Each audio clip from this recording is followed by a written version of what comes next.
साल 1280 पश्चिमी अफ्रीका के एक देश माली में एक बच्चे का जन्म होता है।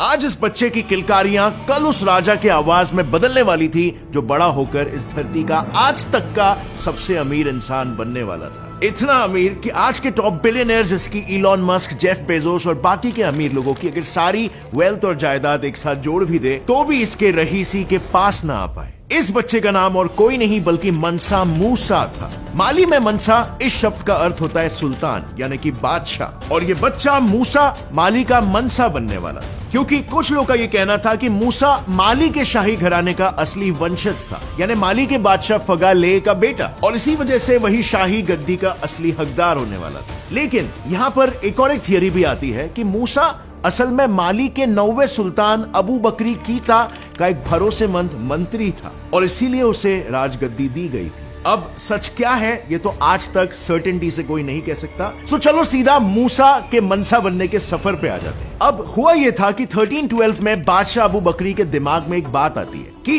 क्यों ना मेरे इस विशाल राज्य को और बढ़ाया जाए। और फिर क्या था, उन्होंने इस बात पर अमल करते 200 सैनिकों से भरी और 100 खाने पीने से भरी कश्तियों को अटलांटिक महासागर के छोर का पता लगाने भेज दिया, ताकि उस पार अगर कुछ हो तो उसके लोग उस जमीन पर भी कब्जा करके अपने साम्राज्य को और बढ़ा सकते। पर ऐसा कुछ हुआ ही नहीं। इन कश्तियों को वहां पर जाकर काफी वक्त गुजर गया था और ना ही कोई इंसान वापस आया और ना ही कोई कश्ती। 300 कश्तियां वहां पर गई थी और एक लौटकर वापस नहीं आया था। बट एक दिन अचानक से एक कश्ती उन्हें वापस से लौटते हुए दिखाई देती। उसकी हालत बहुत ही बुरी थी और उसके वापस लौट आने के बाद जब उसके कप्तान से पूछा गया कि इस हालत का जिम्मेदार कौन है, तो उनके लफ्ज से बस एक ही चीज निकली, एक भयानक समुद्री चक्र। उस चक्र ने उनकी सारी कश्तियों को, उसके अंदर मौजूद सभी लोगों को और सारे खाने पीनों को अपने अंदर एक दानव के जैसे समेट लिया और वो अकेले इकलौते जैसे तैसे भी करके बचते बचाते वहां से भाग निकले। अब ये सुनते ही सुल्तान अबू बहुत ही निराश हुए कि वो ऐसे सिचुएशन में कुछ नहीं कर पाए, बस हाथ पे हाथ धरे बैठे थे। बट फिर भी इस हादसे के बाद भी वो अपने निर्णय पर बिल्कुल अटल थे कि समुद्र के उस पार उन्हें जाकर कब्जा करना ही करना है किसी भी हालत में, और इसीलिए इस बार उन्होंने खुद उसके पार जाने का फैसला किया। पर जाने से पहले सुल्तान ने मूसा को एक बहुत ही इंपॉर्टेंट जिम्मेदारी सौंपी और वो जिम्मेदारी थी पूरे माली के शासन को संभालने की, और वो भी एक राजा के अधिकारों के साथ। और बस फिर इसके बाद ही वो वहां से 3000 जहाजों के साथ निकल पड़े अटलांटिक की छोर की ओर। और उसके बाद वक्त बीता, साल बीते और सदियां बीत गई, पर अबू कभी वापस लौटकर नहीं आए। हर किसी ने एक पॉइंट के बाद उनके आने की आशाएं छोड़ दी, बट क्वाइट सरप्राइजिंगली उनके ना आने से माली शासन को कोई फर्क नहीं पड़ा। इनफैक्ट माली शासन अबू के समय तक तो अच्छा था ही, बट मूसा के आने के बाद यह अलग ही बुलंदियों को छूने लगा। एंड ऑफ कोर्स ये मूसा का कोई तुक्का उक्का नहीं था, बल्कि उसकी सोची समझी स्ट्रैटेजीज का नतीजा था। गद्दी पर आते ही मूसा ने सबसे पहले तो यह सोचा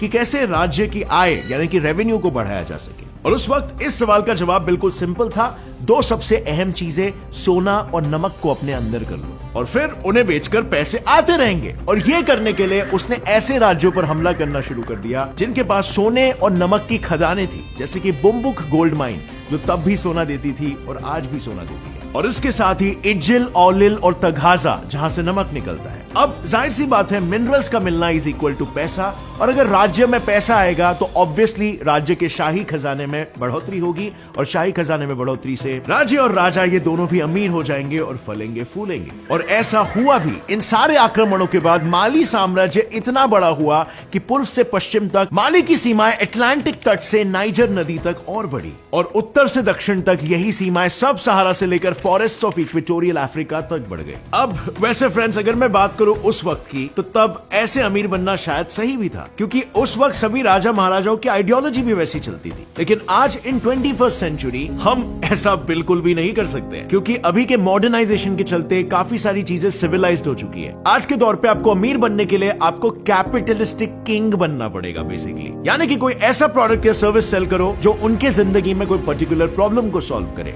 लाइक ओला, ट्रैवलिंग का problem solved by offering satisfactory rides in affordable price. Zomato, delivering foods from different restaurants with discount and fast delivery. And not only this, आपको अपने कस्टमर का माइंडसेट भी समझना पड़ेगा। The Science of Getting Rich, इस book की सारी knowledge आपको ऑडियो फॉर्मेट में मिलेगी कुको FM ऐप पर। कुकू एफएम एक ऐसा ऑडियो बुक प्लेटफॉर्म है जहां पर आपको सेल्फ एम्पावरिंग बुक्स के साथ ही finance, history, motivation, science, business, career, leadership ऐसे डिफरेंट जॉनरास की किताबें सुनने मिलेगी। और सबसे इंटरेस्टिंग बात है कि ये सभी रीजनल लैंग्वेज जैसे कि हिंदी में अवेलेबल है। आपके पास दिन में समय नहीं होता, कोई बात नहीं, कुकू एफएम पर आपको बुक समरीज भी मिलेंगे जहां पर उनके पास 5000 प्लस आवर्स का नॉन फिक्शन कंटेंट अवेलेबल है। यानी कि सिंपली पुट, आप जब चाहो, जहां चाहो, जो बुक चाहो आराम से सुन सकते हो और नॉलेज ग्रहण कर सकते हो। इस ऐप का ईयरली सब्सक्रिप्शन वैसे तो 399 रुपीज है, लेकिन अगर आप मेरा कूपन कोड यूज करोगे GetSet50 या नीचे डिस्क्रिप्शन लिंक से क्लिक करके डाउनलोड करोगे तो आपको 50% डिस्काउंट मिलेगा, यानी 199 रुपीज में आपको इसका सालाना का सब्सक्रिप्शन मिलेगा। और इसी के साथ ही आता है एक और एक इंटरेस्टिंग ऑफर कि अगर आप किसी फ्रेंड या फैमिली मेंबर को यह ऐप रेफर करोगे तो आपको 100 रुपीज का कैश बैक मिलेगा। तो जल्दी करो, click on the link in the description below, download Kuku FM and start investing within yourself. Now let's jump back to the topic. Mansa Musa को अपने राज्य को ऊंचाइयों तक पहुंचाने में एक और एक चीज मदद कर रही थी, उसका धर्म इस्लाम। राजा की ज्यादातर जनता इस्लामिक थी और इसीलिए उन्हें मूसा के राज से कोई आपत्ति नहीं।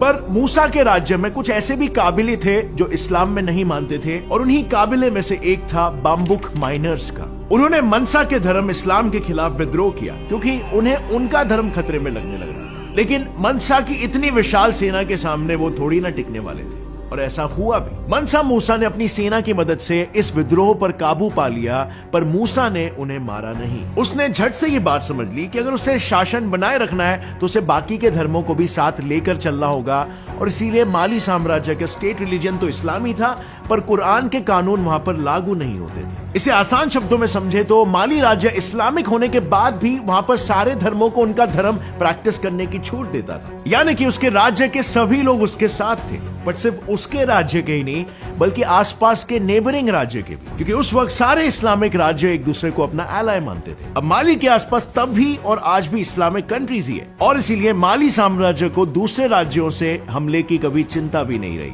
और इसीलिए किसी भी राज्य पर भारी हमले कम होंगे तो जाहिर सी बात है वो राज्य अपनी आर्थिक व्यवस्था यानी इकोनॉमी पर पूरा ध्यान दे पाएगा। और मनसा मूसा ने भी कुछ यही किया। उसने अपनी देश की अर्थव्यवस्था को आसमान की ऊंचाइयों पर पहुंचा दिया, वो भी सिर्फ दो ही चीजों की मदद से। पहला टैक्स लगाकर और दूसरा ट्रिब्यूट लेकर। माली साम्राज्य की रहीजी और इतना बड़ा व्यापार सिर्फ 3 मुख्य चीजों की वजह से था, सोना, नमक और कोला, जो कि एक फल है। सोने की कीमत और मांग माली में तब भी और आज भी सेम ही है। इनफैक्ट आज माली अफ्रीका का 4th लार्जेस्ट और वर्ल्ड का 13th लार्जेस्ट गोल्ड प्रोड्यूसर है, और माली उस समय में भी यूरोप और मिडिल ईस्ट से ज्यादा सोना बना रहा था। पर इससे यह मत समझ लेना कि इसीलिए मूसा इतना अमीर था, ऐसा बिल्कुल मत समझना। माली में मौजूद कोई भी सोने की खदान मूसा या फिर माली शासन की कभी थी ही नहीं। तो फिर सवाल आता है कि मनसा मूसा को इनसे फायदा कैसे मिलता था? वेल, वो इसलिए क्योंकि उसने खदान से निकले सोने पर टैक्स लगा कर रखा था। उतना टैक्स कि ऐसा कहा जाता है पूरा माली साम्राज्य सिर्फ टैक्स के बल पर ही चलता था, और इसीलिए मूसा को कभी भी इन खदानों को अपने काबू में लाने की जरूरत पड़ी ही नहीं।